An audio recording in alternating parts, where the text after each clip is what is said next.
Hello and welcome to our program, Where God Weeps, a program where we speak about the situation of the suffering and persecuted church around the world. Today we're coming to you from Manila, specifically the Catholic Cathedral in Manila, the capital of the Philippines. The Philippines is an island nation known for its warm welcome and tolerance. Unfortunately, this tolerance has been shaken recently through the attacks of Islamic fundamentalists on Christians, particularly in the island province of Mindanao. Bishop Edwin de la Peña is the bishop of the prefecture of Marawi, a city on the island of Mindanao, where in 2017 Islamic fundamentalists attacked and killed 100 Christians and tried to burn down the cathedral in Marawi. To tell us more, it's my great privilege to welcome His Excellency Bishop Edwin de la Peña. Your Excellency, thank you for being with us here today in our program. My pleasure to be here, Mark.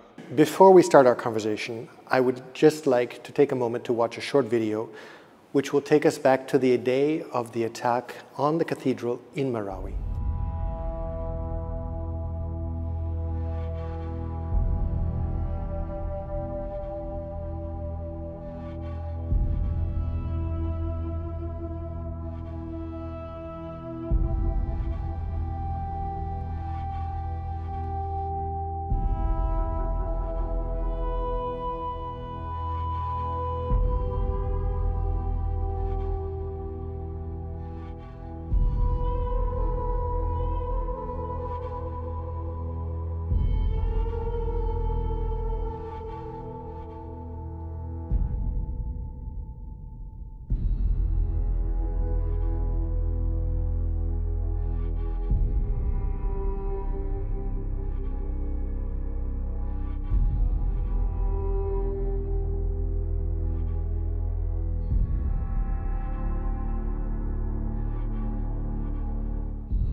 Welcome back, ladies and gentlemen, to our program Where God Weeps, where it's my privilege to be speaking with His Excellency Bishop Edwin de la Peña of the Marawi Prelature.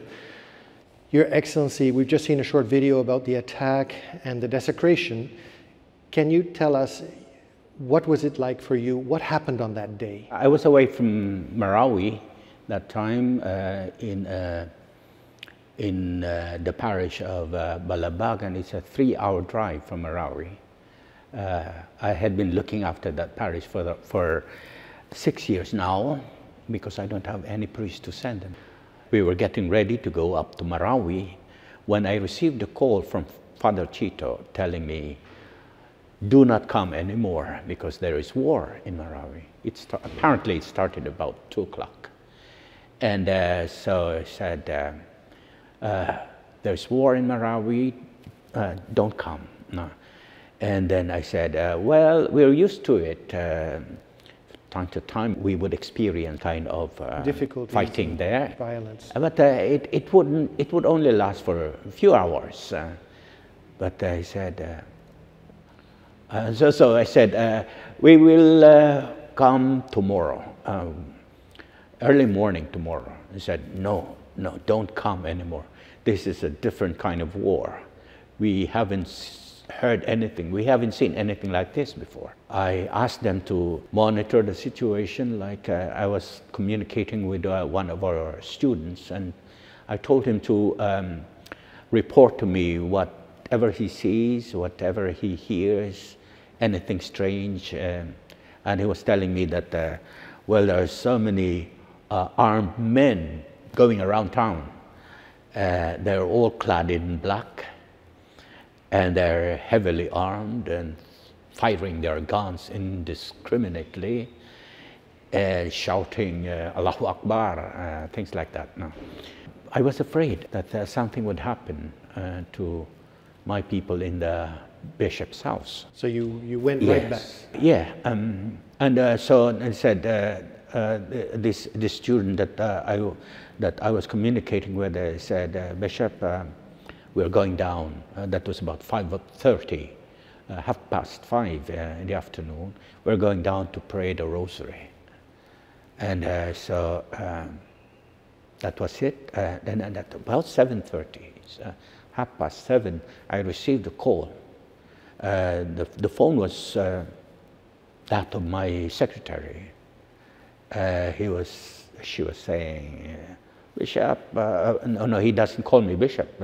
He calls me Father. Father, this, and then the phone was grabbed from her hand, and there was this fellow who answered, and his voice was very angry, and he was telling me, we are holding your people hostage. We have this message for you to deliver to the commander of the military camp in Marawi. And you have to do it in 1 hour's time. And this is the message. I said, for the military to stop their pursuit of them, to stop bombardment, and to declare a unilateral ceasefire. And for you, I couldn't say a word. I was, well, I was frightened. And so he said, for you to believe that what I'm telling you is true, I'm giving this phone to Father Chito. No. And so Father Chito took the phone, and I asked him, so really, Chito, they were able to come in? Yes, Bishop. They broke into the house. And so I said, okay, simply tell him how important it is that this message should get through the military people. And so that was it. He was simply narrating. He was simply repeating what was already said to me. And so that was the last time I talked to Father Chito. And then he took the phone and said, I'll be waiting. And so I got worried because I didn't have any contacts at the military camp in Marawi. And so what I did was to contact Archbishop de la Cruz of the Archdiocese of Zamboanga, where the Western Mindanao Command is located, asking him to connect me to the CO, the commanding officer of the Western Mindanao Command. And sure enough, he was able to contact General Carlito Galvez. And after about 15 minutes or so, I got him the phone. And he was telling me, Bishop, it will be, you will have to make a phone call. You will have to call them just first to make sure that they are still there. So you became the mediator between the army and the... I was trying to call, there was no response. Another attempt, there was none, until finally the phone was left unattended. So that was my worst fear. Came true on that fateful night. What was your worst fear? That really they were kidnapped, and then only later did we know that they were all brought to an undisclosed location nearby, and they were joined. They joined the group of teachers from nearby school, Dansalan College, who were already in the van. There were approximately 240 people who were kidnapped. Well, from the bishop's house, there were 6. From the Dansalan Junior College, there were about 5 teachers. So, but in some other places that the Maotes broke into, some of the homes and shops, they got some of those who were trapped. Now, the fact that Maute, the name we'll come back to in a little bit, but the fact that they filmed themselves desecrating the church was sent as a message. It was sent as a message for the Filipino community, but also put on YouTube as a message for the international community. My question to you is, why a church? It was important for them to be able to make us react in a manner that they expected, to be angry and translate that anger into violence. But we did not respond in kind. And we said,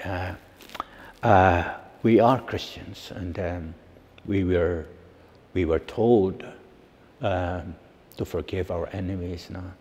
And so I was able to establish a calm disposition among your people. I quote here because you stated at the time that the attack was a blasphemy, it was unacceptable. It's obvious that their actions are really out of this world, it's demonic. Yeah. What do you mean by this, that it was in some way a demonic act, or there was a spiritual component to this? And what is the response, the spiritual response that you decided to take with the Catholic community and the position of the church? Yeah, I was able to say that now because we did not expect it to happen. No? It was evil. It was evil. And so evil, in fact, that we couldn't imagine that things like that could happen in our place. No? And in fact, immediately after that, the religious leaders in Mindanao, the Muslim leaders, condemned it in the strongest terms. No? And we were very happy about that because we felt that we should be united in our condemnation of the act. Of this act. The group is called Maute. Maute.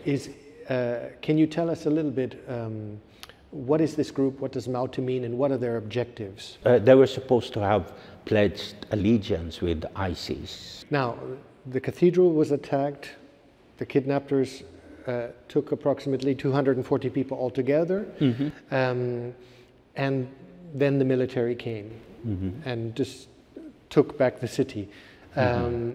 If I understand correctly, the city is more or less a ruin at the moment. Yeah, more or less about 80%. 80% of the city is in ruins. How would you describe the situation of the people themselves living there now? Some of them are now able to return to their homes. Those who have homes to return to. The communities before the bridge, because to enter Marawi you have to go through the 3 or 4 bridges. The communities before the bridge had not been affected so badly, unlike the communities after the bridge. So those people whose homes were cleared by the military, those communities before the bridge, many of our people there are now able to go back. But after the bridge, including us, who are from right there at the ground zero, we are not able to go back. It's still a zone of security. Yeah, yes. Now, just to close this chapter for the victims of the kidnapping, Father Chito, we know, was able to be liberated. Yes. What happened to the victims of the kidnapping? Were they also able to, or was there also loss of life among those victims of the kidnapping? Yeah. In fact, 2 of our working students died. There were 6 taken from the cathedral. There were also 3 women who came after, on October 4, Feast of St. Francis. They were able to get out. But 2 of our working students didn't make it. And I believe... And they died. I'm sorry. And so many others died. At the onset of the first 3 days of the siege of Marawi, so many Christians died. Because they were trying to flee and they had to cross the bridge. But before they were allowed to cross the bridge, they had to ask them, are you Christian? Are you Muslim? And if you are Muslim, recite the Fatiha, the Muslim prayers. And of course, the Christians couldn't recite it. And some of them readily said, we are Christian. And then they were killed right there and then. Father Chito had also been threatened with the prospect of death. And 3 times. No? And you can just imagine the psychological torture. Impact of this. And that. No? And so when he came out of the terrorists' grip of the terrorists, he was physically and psychologically broken. Having said that, there are stories, beautiful stories that have come out of this situation. I want to quote one here. There was a Muslim man who is today being hailed as a hero because he hid 64 Christians in his home. He said, and he stated in a quote, the Muslims, that is the fundamentalists, they didn't know I was hiding Christians. If they knew that there were Christians in my house, they would all be beheaded and executed. Do you know of this story? And, yes. And is this typical of those Muslims who are still desirous of a peaceful living together with the Christian community? Yes, and this is only one beautiful story. There are so many other stories. In fact, we at WGW Marawi are trying to kind of document all these beautiful stories. In fact, the family of my driver was one of those who experienced the goodness and the kind-heartedness of the Maranao. What happened? He was with me in that place where I celebrated the fiesta, but his family was left behind in Marawi, the other side of the property. And they were staying there, and the children are going to school in Marawi. But when the siege began, they were trapped. And so the barangay chairman, the leader of the barangay, the barrio, or the neighborhood. Yes, all the Christians who were living nearby, they took him to his home because his house was made of concrete and steel. So they took him there, and then they transferred to a bigger space. Those who were whom he liberated, and he gave them a kind of orientation on what to do when they decided to cross that bridge. And so he taught them Islamic prayers, the usual greeting, Assalamu alaikum, and so they were properly oriented to cross the bridge. And they were saved. And they escaped. And they escaped. I mean, they were saved. They were allowed passage because they knew the Muslim prayers and the Muslim greetings. And so many other stories. And then from the Muslim side, from the Christian side also, when they got out of Marawi and there was a grand exodus towards Iligan. It was like a river of people, cars and people, and some were walking and some were, and when they passed through those towns along the highway, people would line up the streets and offer them water, food, and etc. And there was a lot of this goodwill generated in response to the crisis. And when they reached Iligan, which is a predominantly Christian city, they were welcome, and they were provided with the basic necessities. Despite the fact that they knew of this perpetration of the fundamentalists on the other side. Correct. This brings us to a question, another quote from you. You said at the time, this is a critical moment in the history of Muslim and Christian relations in Marawi. This will either bring us closer or will widen the gap.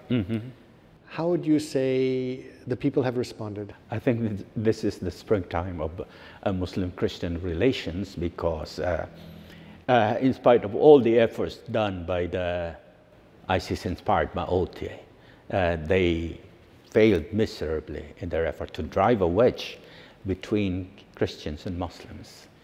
Instead of that, we have come to realize that we share a common humanity.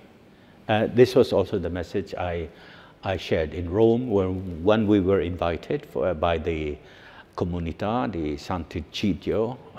There was this informal dialogue there, and we had the prayer service, beautiful prayer service at the Basilica de Santa Maria de Trastevere, and it was a beautiful prayer service. We prayed for Marawi, for Mindanao, and I was asked to give a witness of what happened, and I told them before we were kind of prejudiced against one another, and we had these deep-seated biases and prejudices against one another that it was almost difficult, trying to overcome these biases, because this is the first thing that we have to do when we enter into dialogue. But this time, looking at what happened and to both communities that we both suffered from this attack, we were simply kind of led spontaneously to an experience of our common humanity, that this spontaneous outpouring of compassion for one another just came spontaneously. And so I said, the Lord really drew something beautiful out of an experience as bad as the war, in this kind of war. That now more than ever, we can safely say we can rebuild our lives, because we have experienced the kindness and the goodness from one another. The question still remains, these groups they're still there. That is, the problem is still there, of fundamentalism, of radicalization. The young people are attracted to this, which begs the question, why are they attracted to this? Might be my first question, why are the young people attracted? And secondly, how do you address this question of radicalization and fundamentalism? We have to work together. One of the realizations that we brought home from Rome was that we were with Muslims and Christians, some groups, and the leader of the MILF was with us, Cardinal Quevedo was with us. And so we realized that we have one common enemy, and that is terrorism and violent extremism. And so to defeat this enemy, we really have to work together to build the peace, and also to work with young people. And to guide our young people. But why are young people being attracted to this violence, to this hatred? What is it? There was this promise. Is it money, or is it it could be an ideology? It could be money first, because there was the offer of first learning the Islamic faith from people who are scholars. These Maotis, many of them are Islamic scholars. Yes, ulama, Islamic scholars, and there was this assurance given to the families. If they send their children to them, they will teach them Quran, Arabic, and all that, and how it is to be Muslim. So for a poor family, it's quite attractive to send a child. Because there's also the promise of money. They were given something like 15,000 pesos for families who have allowed their children to go to the Maote-sponsored summer camp, something, and more to come in the future. So things like that. And then when the parents realized what happened because of the siege of Marawi, they kind of, they were saying we were bluffed, we were tricked into sending our children. They felt sorry for themselves. And they said, now we know better what to do in the future. And so we said, we really have to guide our young people, Muslims and Christians. And for the Christian side, we have this program of peace education, with peace as the core value in our curriculum. And we are starting our young people much earlier than high school level. So we have kindergartens and with peace education as the core value. It is still not possible for you to go back, but the moment you can, you will rebuild the lives and rebuild the structures to start again. More important for us in the rebuilding of Marawi is the rebuilding the lives of people. Structures will come later. But for us in Marawi, in as much as most of our people are in diaspora, we have to look for them. We have to locate them. And in fact, we had the first step, the first meeting with some of them last Saturday. We had an engagement with our Christian, Catholic population from Marawi in that temporary cathedral that we assigned in Maria Cristina. And all of them were saying, we would like to go back. But we want to go back to the places where we originally started, right inside the military camp. And so I promised them, I will work it out. I will talk to the one in charge of Task Force Bangun Marawi for me to be able to connect with the military, the CEO, commanding officer of Campo Ranao, to allow the Christians to go back. Your Excellency, thank you for having been with us today in our program. Thank you very much. It's my privilege to be able to talk to you and to the people, to tell the story about Marawi. And thank you, ladies and gentlemen, for having been with us today in our program, Where God Weeps. And if you'd like to know more about the situation of Christians in Marawi, and perhaps how you might be able to help through your prayer or your concrete action, I would encourage you to look at the contact information at the end of this program. And we look forward to seeing you next week. Take care.